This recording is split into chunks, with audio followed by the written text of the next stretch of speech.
Death in comic books has become irrelevant. It's a truth that really came to a head in the 90s after a certain move of DC's, a trend that began in which characters who were killed off were resurrected. It's a dangerous precedent when you really think about it. It creates the risk that deaths or fatal encounters in comic books do not have permanent conclusions, and therefore opens a Pandora's box of creative license and possibilities. Stories can become sloppy, interpretations of characters become out of character, and of course these narrative worlds can lose credibility. Artistic merit aside, there have been plenty of deaths that have occurred in comic books that we wish we hadn't have endured. So today we are counting down the top 10 superhero kills we wish had been permanent. Get ready to unpack a whole lot, my friends, and all of the rants.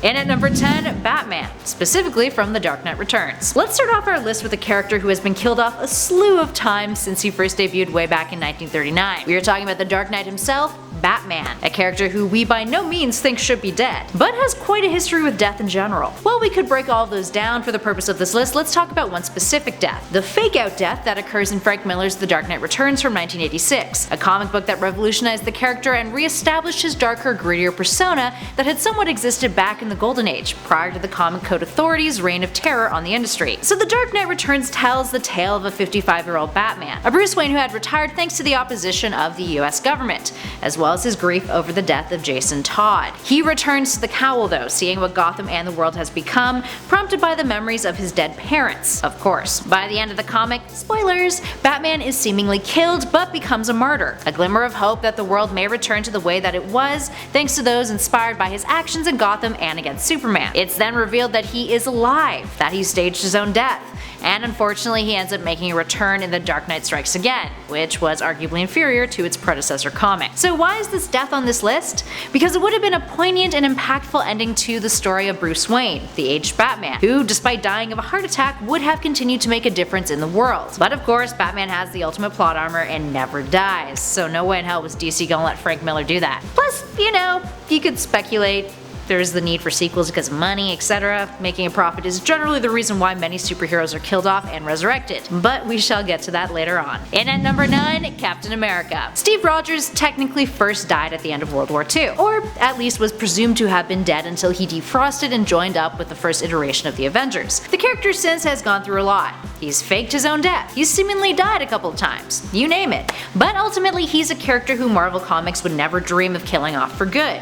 He's practically one of their flagship heroes. So it's no surprise that after his death that occurred after the first Civil War comic event, he was brought back. Killed off by Crossbones and a brainwashed Sharon Carter, working for Red Skull, Cap was murdered, and the news of his death was a pretty big deal in the media, in real life, even outside of fandom circles. Of course he would be back and even had a brief stint where we all thought he might have been a Nazi working for Hydra. Spoilers, it wasn't him, it was just an alternate version of him. How scandalous. You can also see why the MCU didn't kill off the character, rather aging him out of the cinematic universe. At least for now. And at number 8, War Machine. Here we have an example of a very useless death. James Rhodes was killed off in Civil War II, murdered by Thanos solely as a catalyst for the famous comic event. Now a lot of comic fans consider the second Civil War story arc to be one of Marvel's worst, or at least pretty meh in comparison to other crossover events. Now in it, an Inhuman by the name of Ulysses pops up and has a power in which he can predict the future. Iron Man and Captain Marvel, who at the time was Carol Danvers, and still is, it becomes a battle of determinism versus free will, with Tony arguing for free will, and Carol arguing that this ability could be used to prevent crimes. Now Captain Marvel, who was dating Rhodey at the time, used his death as an argument in her ideology concerning Ulysses and his power. Rhodey did not need to die. It could have been prevented. A year later though, when Rhodey came back, everything was basically swell, with him patching everything up in the process. He and Carol stopped dating too, which kinda made Civil War II all for nothing. Ugh. Not to mention that it did set off a lot of fans who felt that Marvel didn't care about having effective representation in the storyline, killing off one of the most prominent superheroes of color, who was being used as a mere plot device in a feud for two white characters. And at number 7, Bucky Barnes. There used to be an old saying amongst comic book fans commonly referred to as the Bucky Clause. No one stays dead except Bucky, Jason Todd, and Uncle Ben. But guess what, friends? All 3 of them have come back. I mean, Uncle Ben was a whole alternate reality thing though, so at least some things are still kind of sacred. So why was that aphorism considered gospel for so long? Because all of those characters and their deaths served a very important purpose in another character's plot. Bucky Barnes' death was key in establishing Captain America's character, Steve Rogers, and his identity from the 60s onwards when he was reintroduced as a member of the Avengers, found frozen in a hunk of ice. While we really do like Bucky as a character and as the Winter Soldier and everything he's become since, one could argue that he worked better as a symbol for Cap's failings, and the fact that Steve is not as infallible as he seems. Or as infallible as he had been portrayed in the Golden Age comics. Important stuff, people. And at number 6, Professor X. Professor Charles Xavier, the leader and creator of the X-Men, lands on this list for similar reasons to our last number. House of X and the retcons aside, Charles Xavier's death probably would have been better if he stayed dead. His death at the hands, or rather the eyes, of Cyclops was a momentous one. Cyclops' protege, his theoretical son, murdered his father figure, and it was a poetic end for the character. But then in 2017's Astonishing X-Men, Xavier was brought back from the inside of Shadow King's mind, with Xavier going into Phantom X's body in order to be revived. Ah, the convoluted nature of comics. Needless to say, we're happy to see how House of X and the relaunch of the X-Men comics have reset the mutant stories, including Charles Xavier's. And at number 5, Wolverine. Now don't get us wrong guys, we love Wolverine. That is something we really want to get across before we dive into this number. In 2014, Marvel released a story called Death of Wolverine, in which the titular character met his demise via a virus from the Microverse, or Quantum Realm for all you MCU fans out there. This virus caused his healing factor to burn out and stop working. He was then killed off by the end of the story.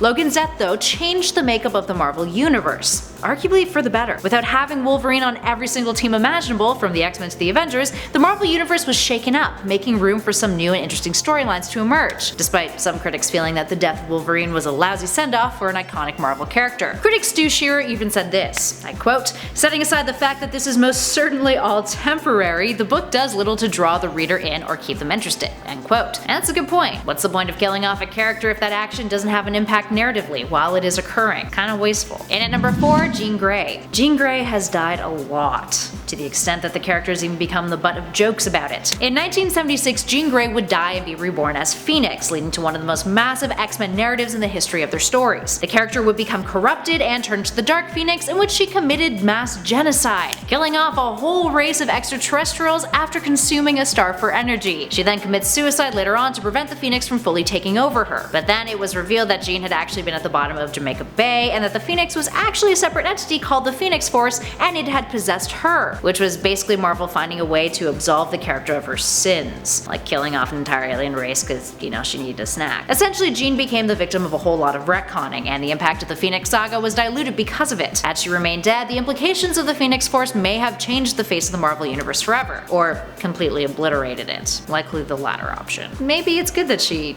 didn't stay dead. And at number 3, Barry Allen. Barry Allen's death at the end of Crisis on Infinite Earths is DC's first major superhero death, occurring in 1985.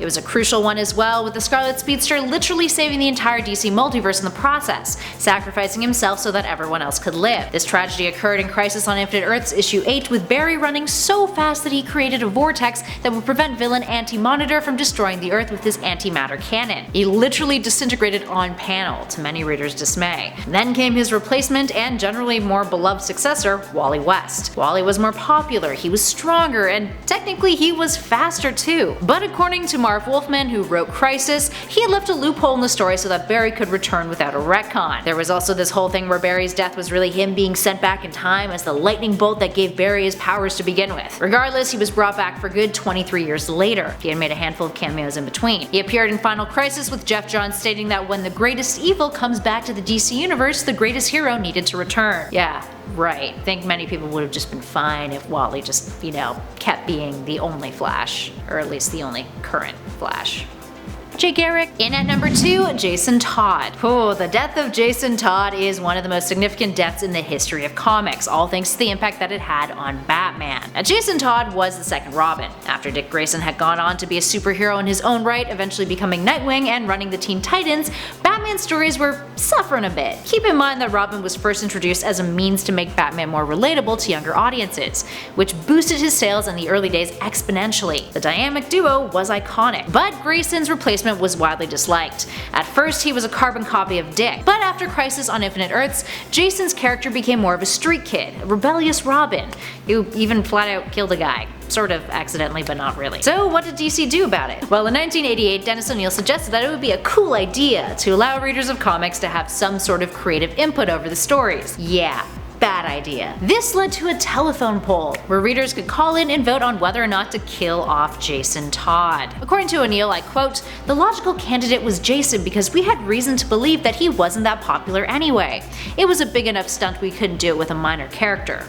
End quote. The verdict came to a vote margin of 5,343 to 5,271, with Todd being brutally killed off by the Joker, which forever traumatized Bruce Wayne. Here's where it gets even more ridiculous. Turns out a huge chunk of votes came from a dude who had programmed his computer to call that phone number and vote every 90 seconds for 8 hours straight. While many writers condemned the company for doing this, including Frank Miller, DC managed to turn it into a significant part of Batman's characterization. Silver lining. But DC would later bring Jason Todd back as the Red Hood, a character that, while he does have some merit, kinda messes with the whole traumatized Batman dynamic, doesn't it? Better off dead. Speaking of better off dead, ooh, that's gonna get some dislikes. In at number 1, Superman. Sure, Superman, like Batman, has been killed off a few times during his career as the most well-known superhero in all of pop culture. But here's the thing. His death in the story arc Death of Superman is the reason why death in comic books is so wishy-washy. It's the reason why death has become irrelevant. Now, after Superman was killed off and brought back to life, the trend of killing heroes off, but having some sort of Deus Ex Machina where they were brought back to life